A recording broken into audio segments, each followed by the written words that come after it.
This podcast is sponsored by nobody. Hey dudes, welcome to Splat from the Past, the only 80s themed horror and sci-fi show where things can get totally radical. Now today I will be welcoming my first career casting director. I've interviewed actors or other people in show business who went into casting, but I'll be interviewing my first full-fledged casting director, and I will be talking to John Frank Levey.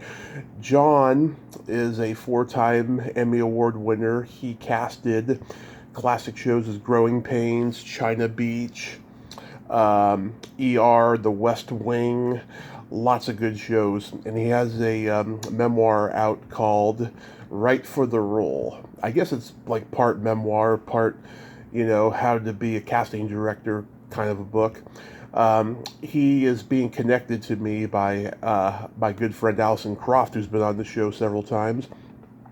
And I'm a guy who usually doesn't take recommendations anymore because I'm usually disappointed, though. But I've listened to a few interviews of John's, and Allison even did it on camera. I guess it was like a Q&A lecture for her students with John. And he seems like a great guy, and it's going to be a great conversation today, and I can't wait. And you can go check out Right for the Rule. It's available on Amazon.com. It's funny. I rarely ever go back and listen to my old shows, but I've been doing that a lot lately, and I can't believe how I have evolved as an interviewer. I thank God and my lucky stars for that, and I'm sure you, the listeners, do as well. So yeah, here is my interview with John Frank Levey. Hey John, welcome to the show. How are you today? I'm doing all right, considering that it's almost 100 degrees out here in Burbank. Oh yes, know the feeling over here in Modesto as well. I'm sure, yeah. Wow. It's only 81 degrees right now. But this is such a great honor. Thank you so much for taking the time today. I'm glad that Allison could connect us.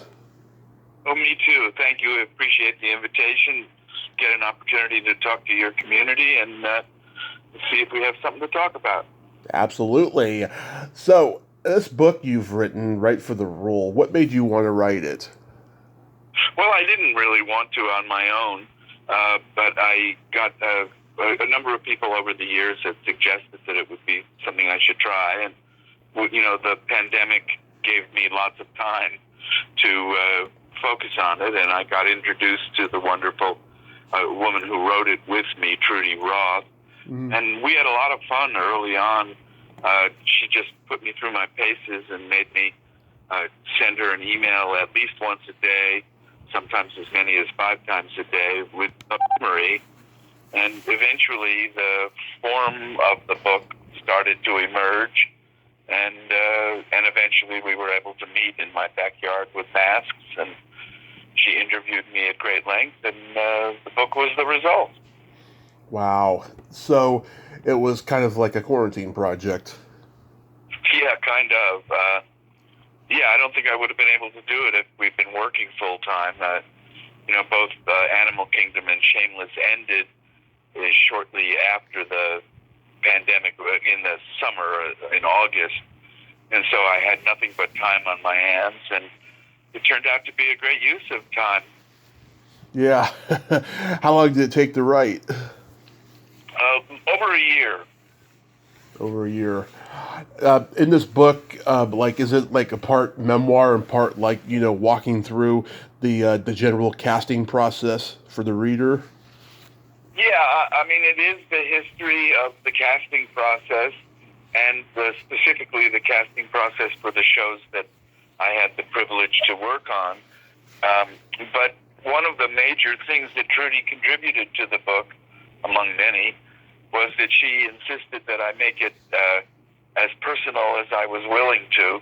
I'm a very private kind of a guy, so that wasn't my instinct. But she felt that the message and the resonance of the stories would affect the readers more deeply if they were getting to know me personally through the book, as well as getting to know our process and some of the behind the curtain stories for these shows. Has casting changed over time, or has it always remained the same? Well, ultimately, it's the same. We're trying to find talented, wonderful actors who have the capacity to what-if themselves into the circumstances of the characters and connect to their own imagination and their own experiences and their own training to bring those characters to life. But the mechanism has certainly changed. When we were doing the pilot of ER, hard copy headshots arrived in envelopes in mail, those white plastic U.S. mail boxes. Right. And we had to open all of the envelopes and sort through them and arrange them on filing cabinets before we could even begin to go through them. Technology has, of course, made all of that much more efficient and faster, and my fingers don't have paper cuts anymore. I'm sure there was no demo reels back then, but there were like self audition tapes, right? Well, there weren't so many self audition tapes back then. No, we were always live in the room.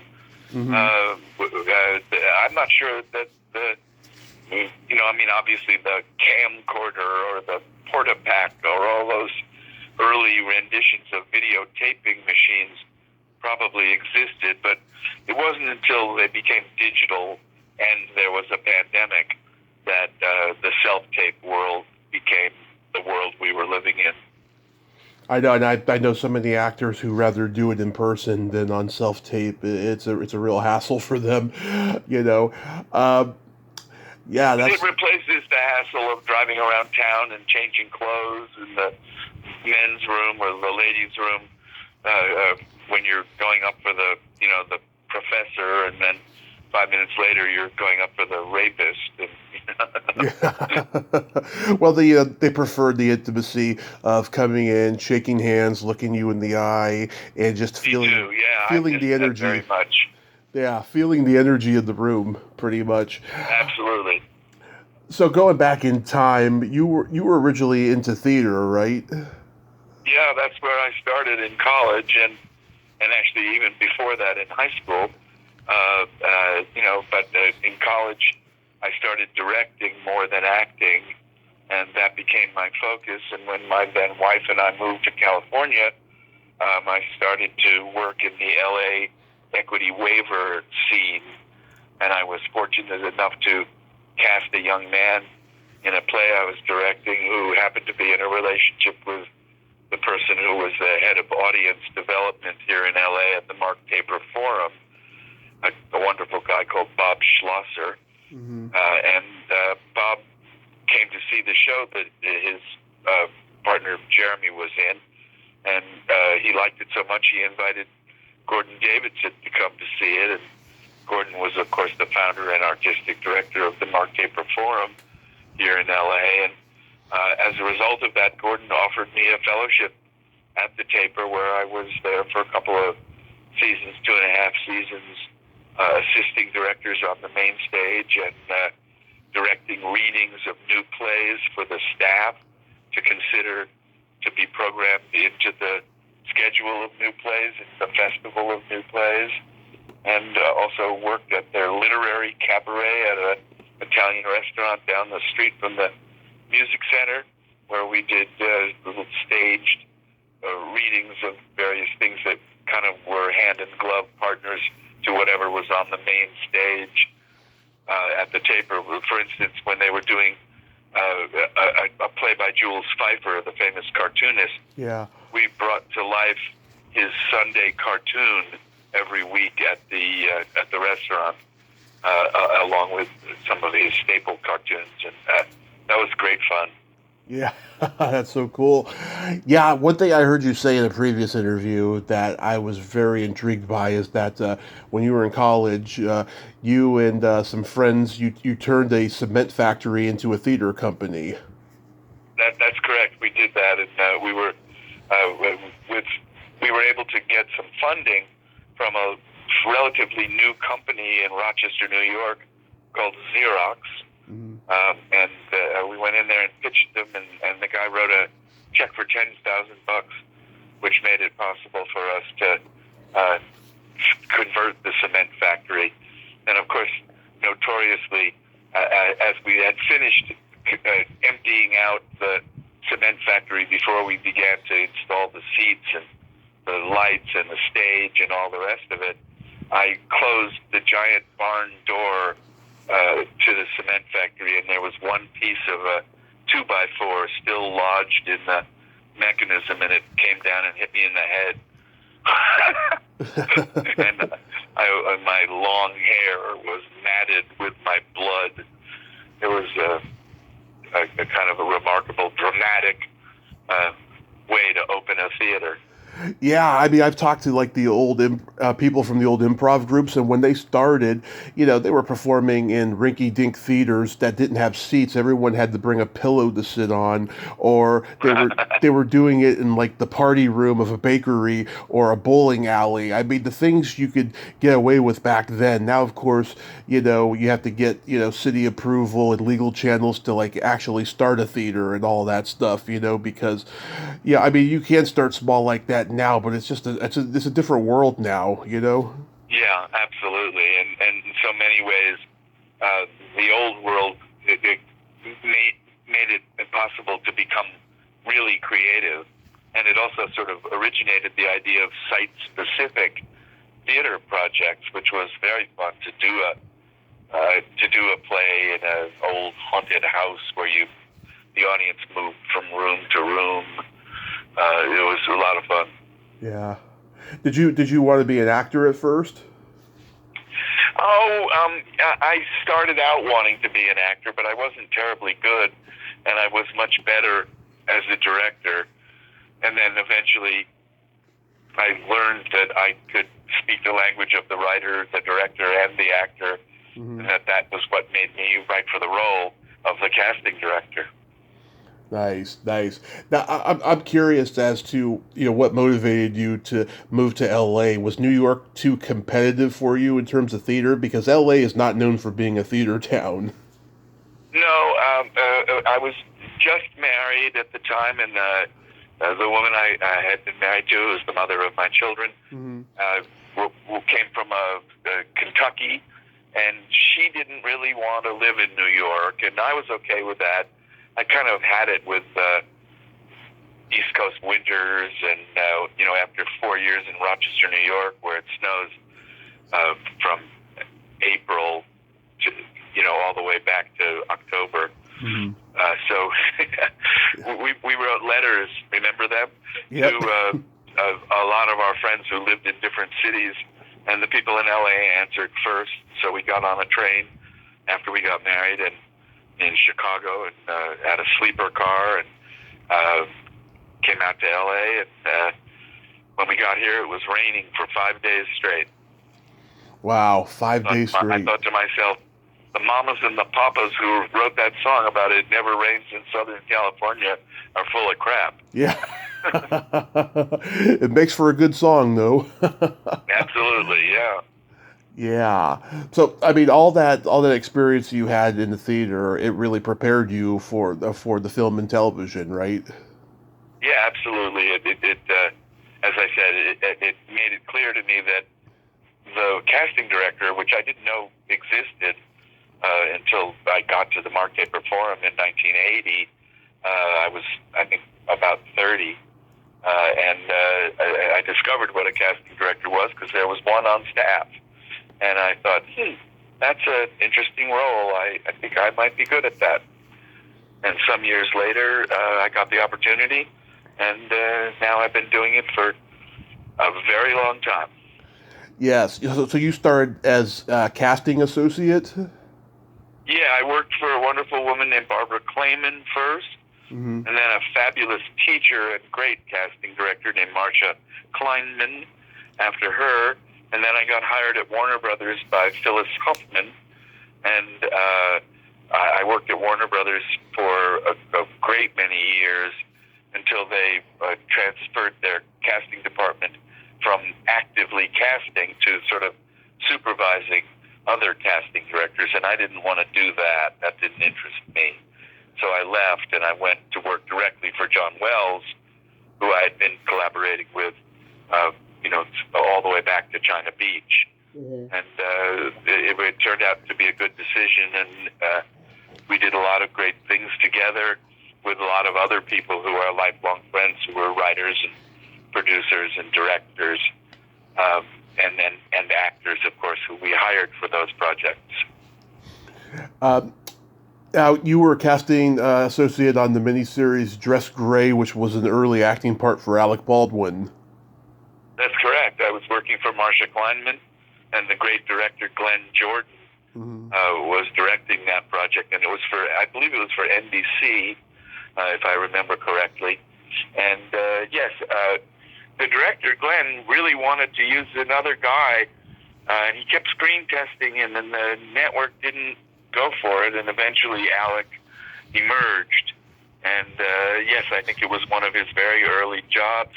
It took place at West Point, and there was a crime that happened, a murder, and it was related to prejudice against gay men in the military, and it was quite a interesting theme and way ahead of its time. Yeah, absolutely. Yeah, he had done Knots Landing and a short-lived series called Cutter to Houston, and there was a great cast in that show. Eddie Albert, Lloyd Bridges, Hal Holbrook, James Sicking, Cameron Dye, who has been a guest on the show. Yeah, that's a pretty interesting cast. So, what does a casting associate do as opposed to a casting director? Well, you're there really to assist your boss, and frequently I did the reading with actors during the auditions. Marcia didn't like to do that, and I also worked with the assistant, so I was kind of the bridge between Marcia and the assistant, a wonderful guy named Todd. And she and I would decide who we were going to set it up, and then I would communicate that to the assistant, and he would call the agents on the phone and give out the appointments. All that now is done, of course, electronically, on various sites. But yeah, the associate can, influence the process to some extent, but you're really there to facilitate the vision of the director and your boss, the casting director. I see. Next, you were a casting associate on the Whoopi Goldberg movie Burglar. Yes, that's correct. That was also for working with Marcia. That was a lot of fun, too, and working with Whoopi. And G.W. Bailey was in that. I talked to Ann DeSalvo about it last year. Oh, yeah? I love Ann. She's a talented and wonderful lady. Yes. That was one of my very first sort of triumphant moments. Marcia said to me one day, get some of your theater clan in here and let's read the scenes and see what we learn about the scenes. And I brought a wonderful actress named Beth Ruscio, whose dad and mom were both talented actors as well. Al Ruscio's daughter? Al Ruscio's daughter, yeah. Yeah.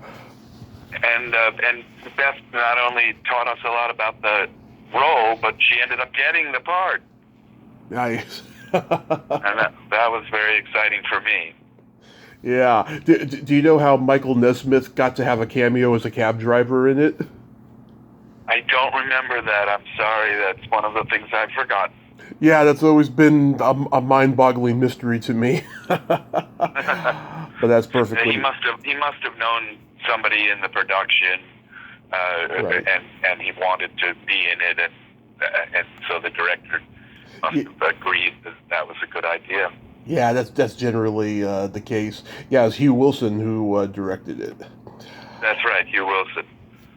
Next comes Christmas Snow, which was an early film for Melissa Joan Hart. I can imagine she was local casting because it was up in Canada. That's probably right. I don't remember casting her. That was Christmas Snow. Was that the Roots sequel? Christmas Snow, yeah. Yeah, it was, and my longtime friend Glenn Plummer was in that, and it didn't do too well compared to the original Roots. It was kind of preachy and not nowhere near as authentic as the original Roots, but we enjoyed doing it. Yeah, Gus Trickedis, who was in West Side Story, directed it. Huh. Yeah, that's crazy. Now, I'm a huge fan of Ahead of the Class. I watched it a lot growing up. Christine Hodge, who played Simone, has been on the show. Great lady. You came on the second season of the show, right? I think that's right. Yeah, Mindy Marin did the pilot, the original group, and I came on actually. And one of the things I did, which I'm very proud of, is that with a lot of the characters were mostly Caucasian in the original cast, and I added a young fella named, his last name was Sweet. Uh-huh. I've forgotten his first name now, but something maybe like Deshaun or something. And he had played the chauffeur in the first Die Hard movie. Oh, And yeah. I always have trouble pronouncing his name. I'm trying to think. Devereaux. Devereaux was his name. Devereaux Devereaux White. Yeah. White. And then Rain Pryor, Richard's daughter, also joined the cast, and that was my first stamp of diversity way before it was a mandate, when it was something we did because it felt right. Yeah, well, also too, it was kind of an inner city type of a school, so it was only natural that you needed, needed actors with mixed, diversity and stuff. Yeah, absolutely. Also, the original cast was starting to get too old to be believable as genius high school students. I know, right? I mean, the show lasted, one more season, which I think was dumb that Howard Hessman would even be replaced, and do one more year and stuff. I noticed you left by that point. Did it coincide with Howard Hessman's leaving? No, I think I just got assigned to some other shows. Probably it was China Beach, which was a big enough show that I needed to concentrate on it and let Head of the Class move on. Right. Yeah, my mother and I used to watch China Beach every week when I was a kid, and I own the entire series on DVD now. I still think it was some of the best TV writing in those days. I'm curious to know, how was Dana Delaney found to be cast as Colleen McMurphy?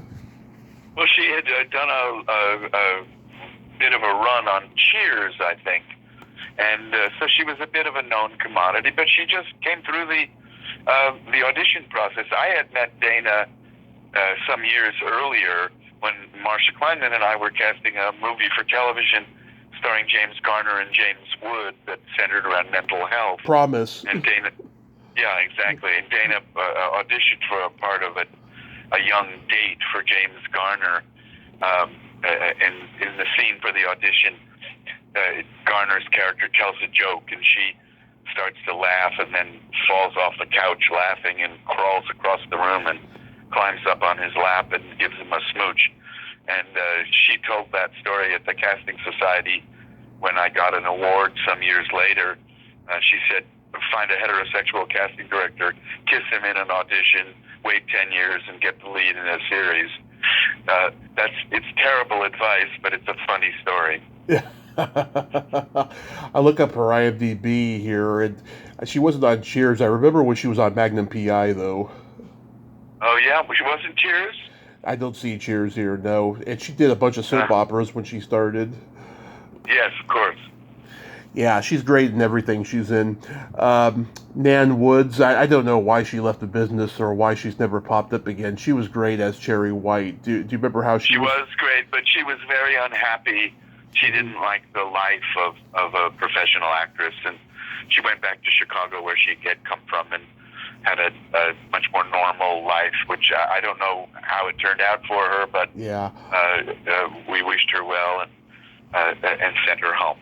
She was young, too. She was like 22 or something at the time.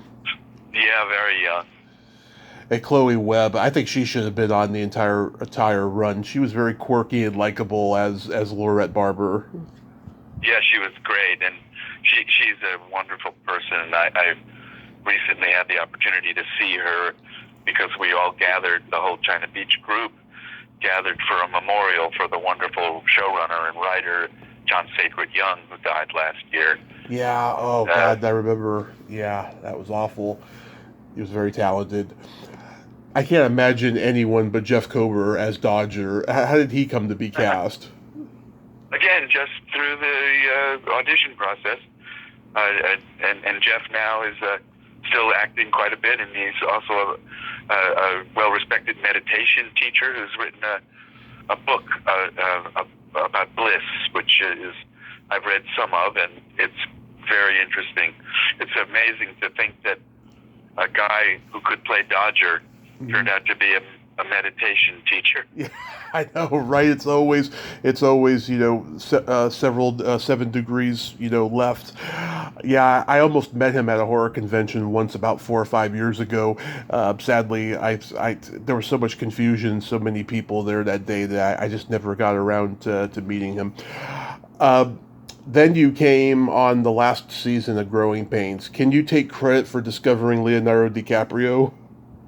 Oh, well, I don't think anybody should take credit for discovering anybody, myself. Yeah. He did come through the audition process. He was represented in those days at the Harry Gold Agency, which is now called Talent Works. And his responsible agent, which I always thought was a funny term, was a woman named Bonnie Lightke. And Bonnie also represented Hilary Swank when she was a young child. Uh-huh. And she suggested that we meet Leonardo, and we did, and he was terrific. And he was a great addition to the final season of Growing Pains. Yeah, I guess this is the power of TV. I don't care how many Oscar nominations he gets or how many great roles he plays. To me, he's always Luke Bauer, no matter what I see him in. Well, that's interestingly, I'm sure that he feels he's transcended Luke and left him in the dirt. Yeah, no, I mean, I'm not saying that he's still at that level, but it's just like when I see him, I'm like, yeah, it's Luke Bauer to me. I can't shake it. Yeah, well, that's the power of TV. You're right. Yeah, and the irony is about, I don't know, 4 years before he was on Growing Pains, Brad Pitt was on the show. Right, and that was before I was casting it. But yeah, I met Brad when I was casting Head of the Class. Oh yeah, wasn't he on there too? I don't think he got the job, but I just remember that I met him, and I thought he was incredibly good looking, but I wasn't terribly impressed with his talent. Yeah, I know, because he's a big personality. I guess it took him a while, but yeah, God, I remember when he was Carol's boyfriend on there. Yeah, it's so crazy. Now, I was happy when I found out that you had casted the Witches of Eastwick TV pilot from 1992, because my friend Kathy Stewart was one of the leads, and yes, sir. Kathy, of course, she had a huge movie career up to this point. Do you remember how she came to be cast? Again, it just through the normal process of agent submissions and our thinking it might be a good idea, and then her proving that it was a good idea. Mm-hmm. That pilot is also where I first met Mariska Hargitay. Oh yeah. And when we established a lifelong friendship and professional respect, which led to her doing a big arc on ER many years later, and she wrote a lovely thing that is in the back chapter of my book, where there are some testimonials from actors, writers, and directors, other people's opinions, I think we called it. Mm-hmm. I love Mariska, and I'm so happy that she's had such a gigantic career. Yes, and I've interviewed her stepdad, Matt Simber, and I did a tribute to her mother on here. I interviewed this girl. She's a expert on blonde bombshells of Hollywood, and she's written books about Jane Mansfield, Marilyn Monroe, Betty Grable, and stuff. So yeah, a big Jane Mansfield fan. And of course, you cast Bob Picardo. I guess you already knew him from China Beach. Yeah, Bobby was Dr. Dick Richards Yeah. on China Beach, the womanizing surgeon, and who was also in an interesting relationship with Dana's character, who played the nurse, Colleen McMurphy.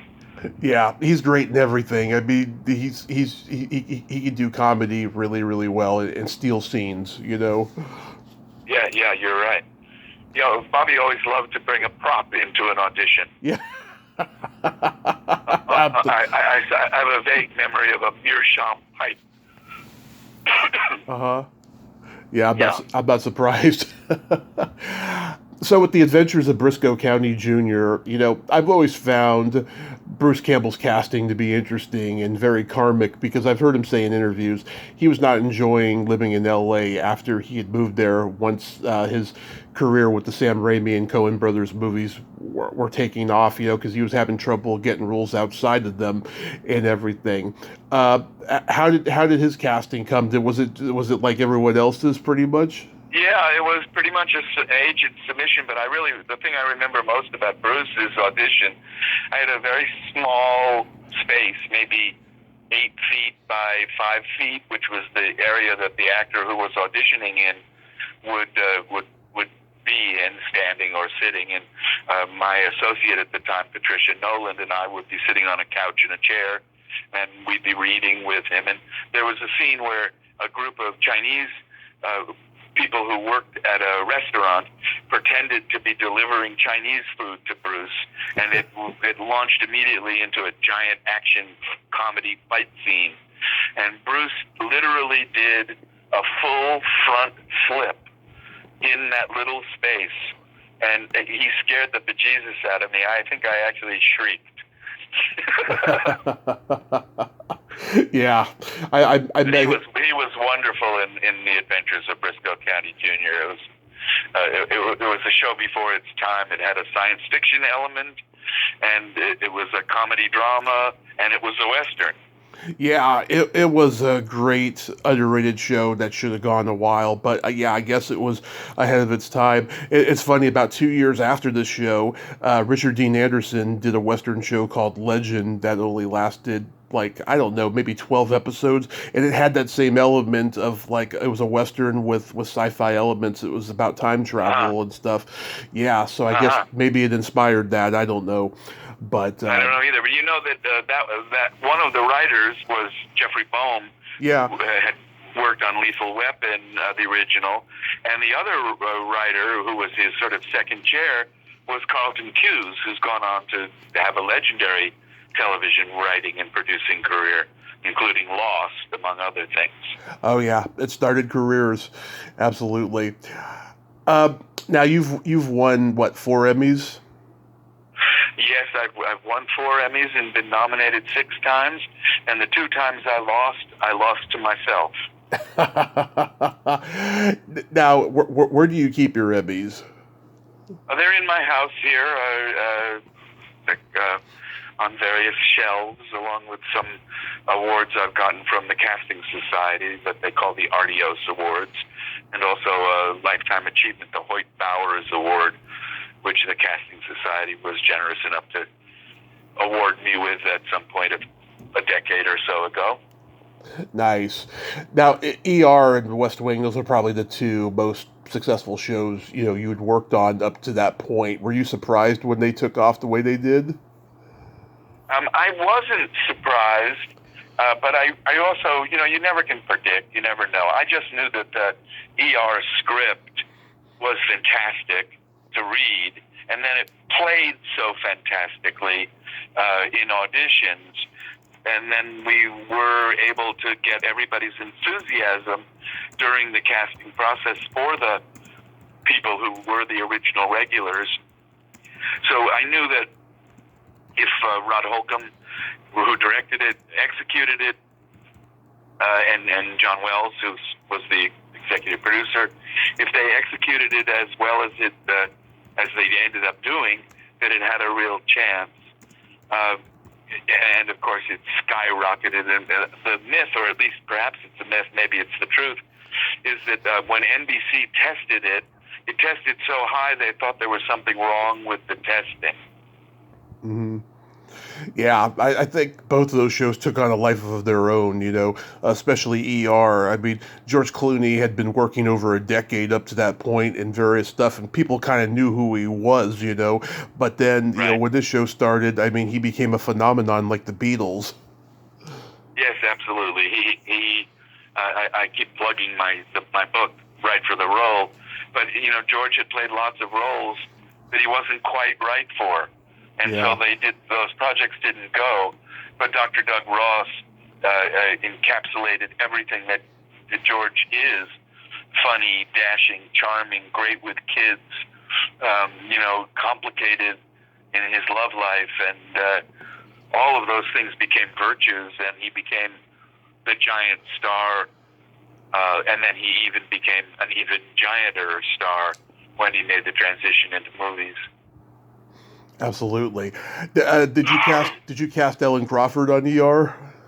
Sure, yeah, Ellen was one of the great nurses and EMTs and all of the people that I refer to in my book as the trampoline that the stars were able to jump on and get higher than they would have on their own. Ellen and Yvette Freeman and Laura Saron and Deezer D and Abe Ben Ruby, and I could go on and on and on. They were just they were worthy of their own show, Oh, and they yeah. were so fabulous as support players, and many of them did hundreds of episodes over the 13 or 15, I forgot now whether it was 15, I think it was 15 years that we were on the air.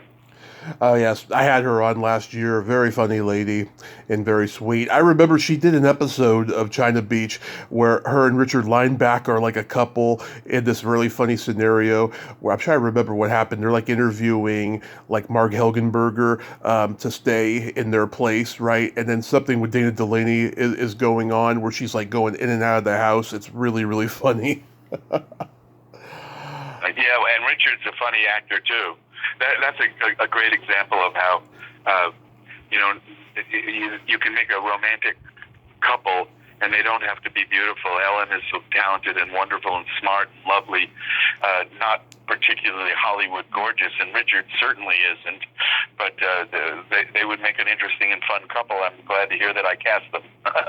Yeah, I let Ellen know this when I talk to her. When she's not playing those quirky, sometimes horrendous looking characters, she can actually be quite beautiful, though.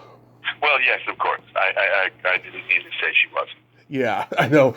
I let her know that though, and she was very pleased to hear that. One of my favorite moments in ER was the scene where Ellen and her real life husband Mike Genovese Yeah.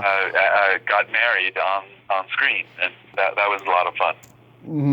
Yeah, she mentioned that she loves working with her husband. Are casting directors ever on set during filming?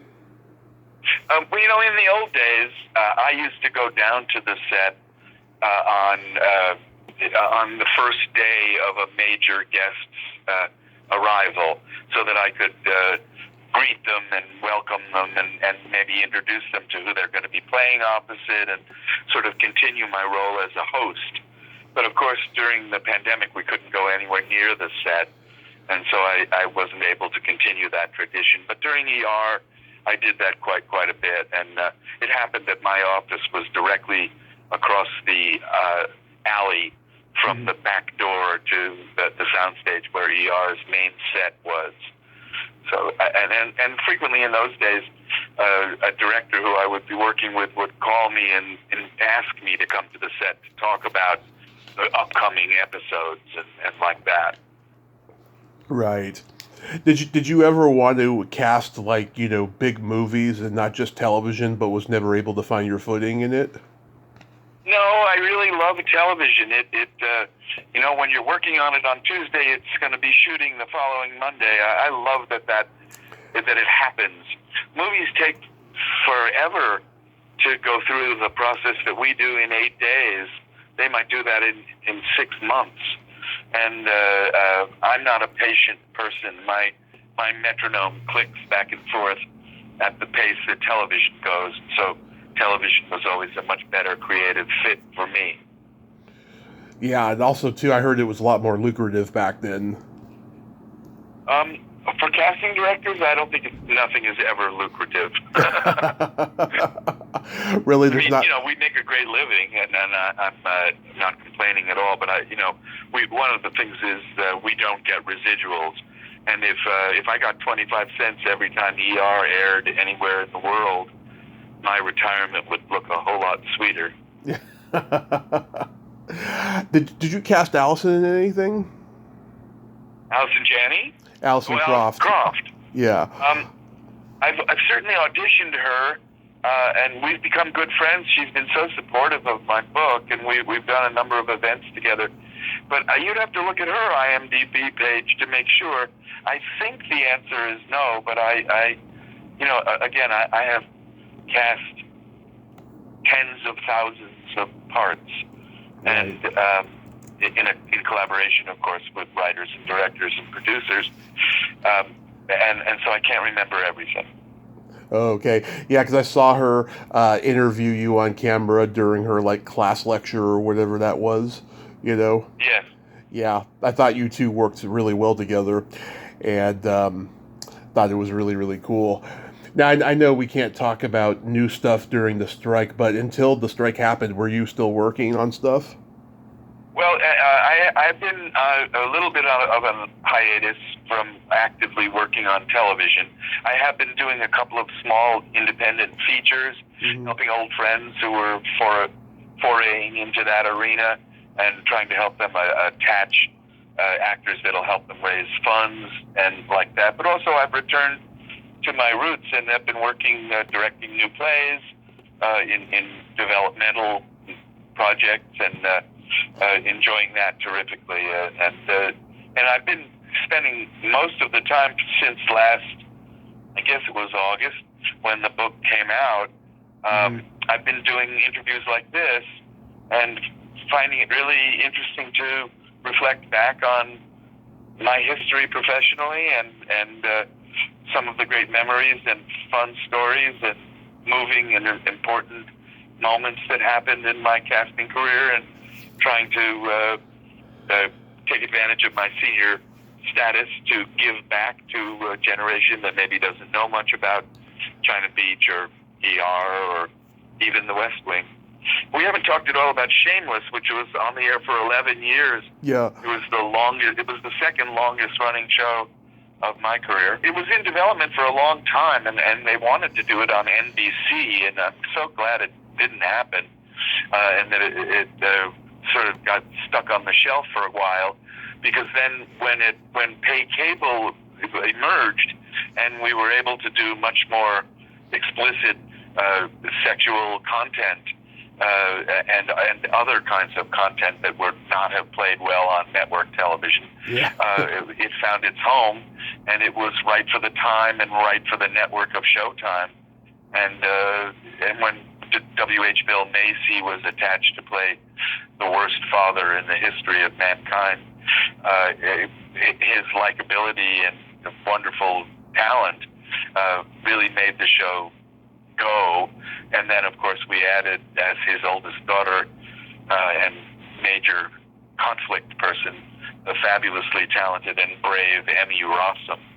And when we had those two, and then we rounded out the casting of the family of the kids, and one of the oldest son in the family was played by Jeremy Allen White, who's now kicking ass in The Bear, winning all kinds of accolades and prizes, and we always felt that he was an enormously talented guy. Actually, most of the kids from Shameless have gone on to do very, very well. Yeah, and also you had Joan Cusack on there. I talked to her sister Anne earlier this year. Yeah, Joan is a riot. I loved it. Allison Janney played that part in the original pilot, but then she got the lead in Mom, I guess it was, and so she was no longer available. And I suggested Joan to John Wells, to replace Allison. Allison was fantastic in the pilot, but and so it was very hard to imagine anybody else doing that part, Sheila. But Joan was just great, and she was. We all went to Chicago at one time to shoot some stuff, and it was her final episode, and she invited us all over to her home for a meal and a few cocktails and many, many, many laughs. Joan is a one of a kind. Oh, yes. I mean, all the Cusacks are funny, but like when I see her on screen, I mean, she's got great comic timing, I think. Yes, absolutely, and she is not afraid of embracing her eccentricity. And, so many people try to water themselves down and become more acceptable and more so-called normal. But Joan, especially, throughout her career, but very much so as Sheila, the sex-crazy neighbor to the Gallaghers, was really willing to bring her eccentricity and her uniqueness to that part. Absolutely. So, Right for the Role is available on Amazon and other book outlets? Yeah, it's actually, there are some autographed copies here in L.A., in Studio City at the Barnes & Noble, and their website also is a place you can get it. And I do occasional live events, and people can find Store signings? Live events where I do book signing and selling. And I did that with Allison recently. Allison Croft, not Janny. Yeah, I know. And I'm on Instagram, John_Frank_Levey, and don't forget that pesky E. It's Levey. If I do live events, it gets announced on my Instagram. Awesome. John, this has been such a great honor. Thank you so much for coming on today, and I hope the book continues selling and you keep casting, and have a great rest of your summer, rest of your day, and be safe out there. I appreciate the opportunity, and thank you very much, and thank you, Allison, wherever you are. She's probably on the picket line. That's what she's been posting, so yes, I bet you're right. All right. Have a great day, John. Thanks. Thank you. Bye-bye. Well, there you have it. John Frank Levey. Ain't he a cool dude? Oh, my God. That was a great conversation. Very passionate about casting. Man, my first full-out career casting director. That is so awesome. Well, until next time, this is Tommy Throwback Kovac saying, there's no shame in living in the past, because the present sucks. Later, dudes.